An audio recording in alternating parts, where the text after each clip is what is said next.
with that being said, we are living in some strange times, and reality can be stranger than fiction, which is the theme of our next top five. Ooh, A lot I've of been people waiting. consider our current president, commander in chief, a villain.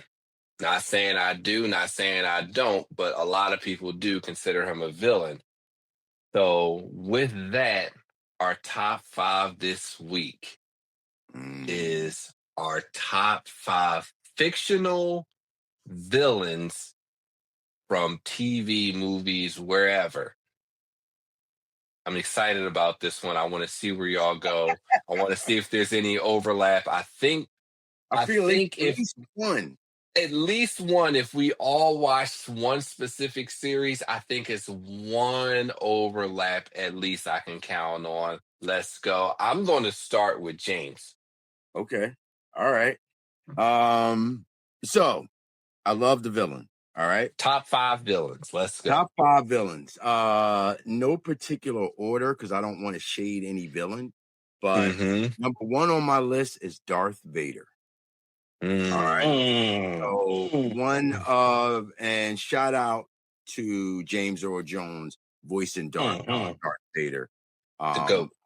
The GOAT. All right. Star Wars is a story franchise, classic. Darth Vader, one of the first villains that really made you love him and hate him all at the same time. All black, tall, with the mask. No, I am your father. Right.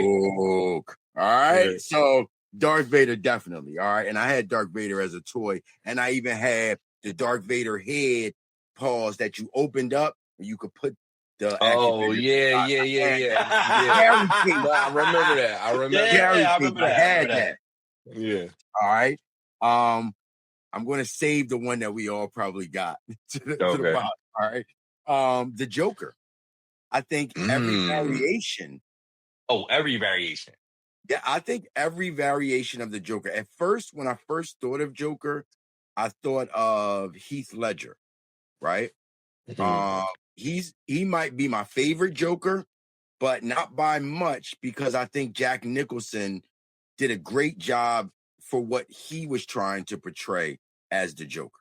All right. And R.I.P. Val Kilmer, who just passed away. He wasn't one of the best Batmans, but that ain't what we all know him from anyway. But just absolutely. Shout out Val Kilmer. Rest in peace, Iceman. Facts. But yeah, Joker, definitely all variations. I think Joker is a classic Batman villain and a classic villain, period. All right. Sociopath, crazy. All right. Okay. Omar from The Wire. Now, this came to me as we were talking about it, right? Spoiler, that's my honorable mention. Sorry, go ahead. Oh, snap. Okay. So, Omar, once again, another villain that you love to hate and then you hate to love. All right. Because Omar, he played for the same team. So very conflicted and loving a villain such as that because they showed us. You know what I mean? Yeah. But all right. But Omar's coming. All right. Keyser Söze. Let's go. Verbal Kent. All right. Listen, probably one of the best villains because you didn't know he was the villain until the end. Right. Oh my God. He played them like puppets throughout the entire movie. Great movie. And even knowing the ending, it's still one of those movies you can rewatch again and still feel as good about it. Usual suspects. Yeah. Usual suspects. Yeah. All right. I got two for you. All right. Okay. And then I know you guys. One is definitely well, you listen. I'm gonna give you that one last. Listen. All right. Because you guys talked about Breaking Bad, made me think about Gus Fring. Shout out to my man. Shout out to my man Giancarlo Esposito. very underrated actor who I think has a vast range. All right, Absolutely. he's played multiple characters. Remember, he was Big Brother Almighty. He was. Okay, A all movie the I way saw up way too young in the until. movie theater. All right, Yeah. and I don't know if you guys have watched the show on Netflix yet that I told you about with the young lady from Orange is the New Black, but he's also in that The Resident. Oh, is he? I didn't see that, but it's on my list. I added it to my He's list. in that. Listen, he's the truth, right? All And right. I'll give you guys a classic quote from him. If you try to interfere, this becomes a much simpler matter. I will kill your wife. I will kill your son. I will kill your infant daughter. Right? The epitome of the subtle, most scariest motherfucker you'll ever meet. All right. Yeah. And then last but not least, it'll be an honorable mention because this makes 6. It's really it's a combo. It's Cersei and Joffrey. Yeah. All right. No doubt. Cersei definitely up top. Oh my God. She almost number 1. You got Cersei over Joffrey? I do, but it's not by much. Okay. It's not because Joffrey didn't make it, but Cersei was Cersei. Yeah. You know what? Yeah, I'm not mad at that. Even after Shane, that bitch was like, you know, the famous line, I choose violence. I choose violence. Right. No. So, of course, Joffrey was the one that I felt that all of us had. I don't know, Reggie, if you watched Game of Thrones, but if you did, you have to have Joffrey on the list. You didn't watch it. Okay, so Reggie. No. I watched it, but no. Okay. Yeah, I watched it, but so surprisingly, I have Joffrey 2 on my list. But go ahead, Reggie. Oh, okay. My Game of Thrones reference. Mm. So there's so many villains. So I went with Ramsay Bolton. I knew it. The flayed man. Like what he did to what's my man? Yeah, Reek. His name. Listen, we don't even know his real name no more. Theo. It was Theo. Theon. Yeah, Theon Greyjoy. Yes. What he did to him was absolutely diabolical. That was crazy. And scary. Now, I mean, castrated him. It was scary. Nah, I mean, it was scary. Like, he is one of the scarier characters that I've ever seen. And then their sigil, their house, the flayed man, like even that shit is scary. And like, Reggie, one of the best episodes of Game of Thrones, Battle of the Bastards. Battle of the Bastards. I mean, so I went with Ramsay. It just something about his what he did to Theon was just diabolical and cynical, and how he just took so much pleasure in Theon's pain was just ridiculous. Even the dogs were scary. Nah, I mean, even the dogs were scary. Like it was rough. I mean, and what he did to Sansa was crazy too. You know, like he was just an all around just terrible guy. All around terrible guy. I got Hans Gruber. From Die Hard 1. I got Hans Gruber. Yippee-ki-yay, motherfucker. Hans Gruber was the sophisticated bad guy with the accent that was just the man. Like Hans was the man, you know. So that, he definitely was on my list. Monique and Precious. Good one. Was the epitome of terrible parenting, terrible person. I had the unfortunate privilege of reading a book And the book, if you can believe it, is even more terrible than the movie. But Monique played an absolute amazing villain, believable villain in that role. Shout out to Monique. I mean, that took a lot to be able to pull that off. It was tough to watch. Absolutely, it was very, very tough to watch. Okay. Tough to watch. The next one I got is it's another Kevin Spacey reference. And this is Kevin Spacey in Seven. Yes. Yes. The end of, I mean, and Kevin Spacey was in that movie for 15 minutes. And it was I mean, and the fact that what he did to ultimately to ultimately just destroy every piece of morality that Brad Pitt had in him. What was just diabolical, man. I mean, just absolutely diabolical. Shout out to Kevin Spacey for making our list on 2 separate movies. Yeah. Shout out to Kevin Spacey. He was one of my favorites until I found out. Yeah. That's another list.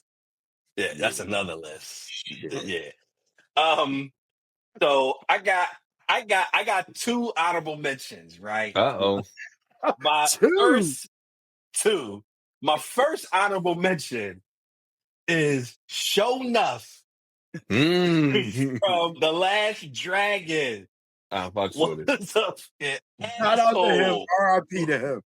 Yes, it was Sho'nuff was wild, man. Sho'nuff was wild, and he so captured the culture, that 80s culture. I mean, for whatever reason, in the 80s, Black people, we was into like kung fu and karate. Like he encapsulated all of that. I mean, shout out to The Last Dragon. I mean, it's an absolutely amazing, great movie. Classic. But Sho'nuff. And my last honorable mention is M. Bison from Street Fighter 2. Oh my God. I like to play with him. I always play with him. Reggie, you gonna make a tear come to my eye.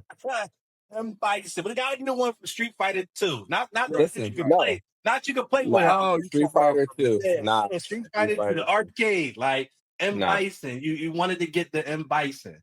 I mean, he was the top video game villain of that time. That's because my, Bison is a different level, because Cooper you had in the house, it didn't cost you nothing.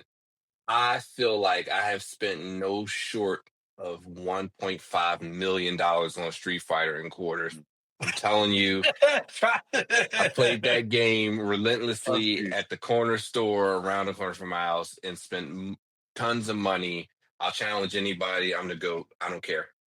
That was a great list, Reggie. I didn't even think to go there, but what I do appreciate y'all list is that the only overlap I had was with you, James. So I got 4 new ones that y'all didn't hear. All right, I'm going 5 through 1. Here we go.